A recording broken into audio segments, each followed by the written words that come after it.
Hello, everybody. Hello. So I think, as you know, I just left the Oval Office where President Trump signed a new executive order authorizing even more expanded sanctions against Iran. So now, along with our existing sanctions authorities, we have additional sanctions to go after the Supreme Leader's office and lock up literally billions of dollars more of assets. Along with that action today, we are also announcing specific actions targeting those responsible for recent activities. I think, as you know, previously we have sanctioned Soleimani for his behavior. Along with that, today I am going to announce 3 of his other senior leaders. Tangsiri, who is responsible for the Iranian regime's forces threatening to close the Strait of Hormuz. Haji Day, who is the commander of the Air Force and responsible for downing the U.S. unmanned air.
Many of these, the executive order that the president signed was in the works previously.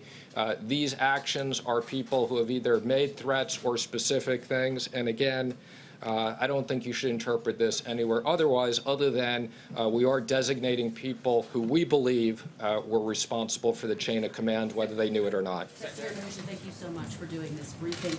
What is your response to your critics who say these sanctions are more symbolic than substantive, and they won't bring Iran to the negotiating table because Iran has said they're not coming back to the negotiating table after the president ripped up the nuclear deal? Well, I think the president was very clear. If they want to come back to the negotiating table, he's ready. If not, they won't. For people who say these are just symbolic, that's not the case at all. We've literally locked up tens and tens of billions of dollars.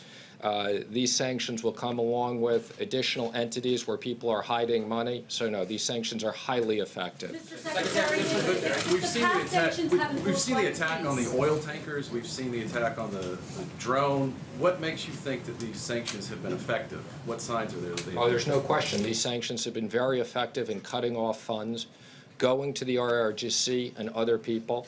And I can only presume, I'm not going to presume why they're doing things, but these are highly, highly effective on locking up the Iranian economy. And as the president said, we look forward to a time in releasing sanctions if they're willing to negotiate.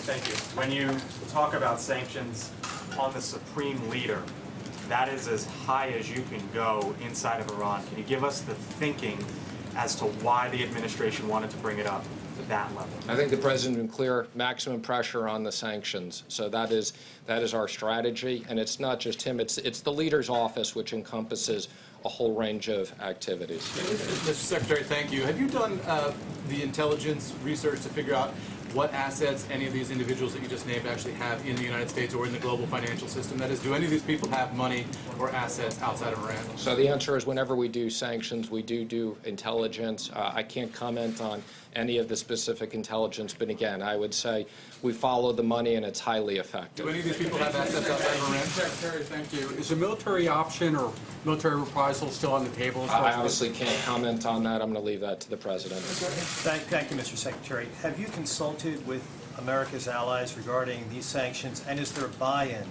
from America's allies, will they also be imposing sanctions similar to what the U.S. is I doing have not today? consulted on these specific sanctions. The answer is, in general, I've had many, many conversations with all our allies.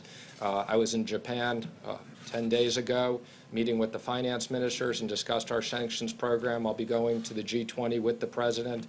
Again, this will continue to be a topic of discussion. Yeah, Mr. Secretary, if that's to me, I'll go ahead and I'll give it to you. It wasn't, All but then right, we'll thank get you. it. You said this is in response to events and the recent events. Is that about the shooting down of the drone or the attack on the 6 tankers or both? Again, what I said is some of these were in the works, some of these are in addition, all of the above. What's the direct response? To the drone vote? I mean, this is the president came close to military action. Now you're coming back with sanctions. What was direct response to the shoot down of the drone? Some of them, I'm not going to identify which ones are which. I've said that some of this was in the works, some of this is a result of recent activities. Secretary, how do these sanctions deal? How do these sanctions relate to President Trump's deal of the century? What's happening coming up in Bahrain? I look forward. I'm leaving for Bahrain in about an hour, so I look forward to our discussion in Bahrain. We'll be rolling out the economic plan, which will be great opportunities for the people of Palestine. We have a terrific group there of finance ministers, business leaders all around the world. I think we have about 350 people going, so I look forward to it. Thanks, sir. Yeah, just following up on the earlier question, you talked about the sanctions are effective in terms of inflicting pain on the economy. Is there evidence yet, or will there be evidence, do you think, that it's having an effect on Iran's behavior? Well, let me first comment that our issue is not with the people of Iran. So I just want to be very clear. We are not looking at creating issues for the people of Iran. Having said that, we have sanctions against bad behavior, and there's no question that locking this money up worked last time, and there's no question locking the money up works now. Thank you very much.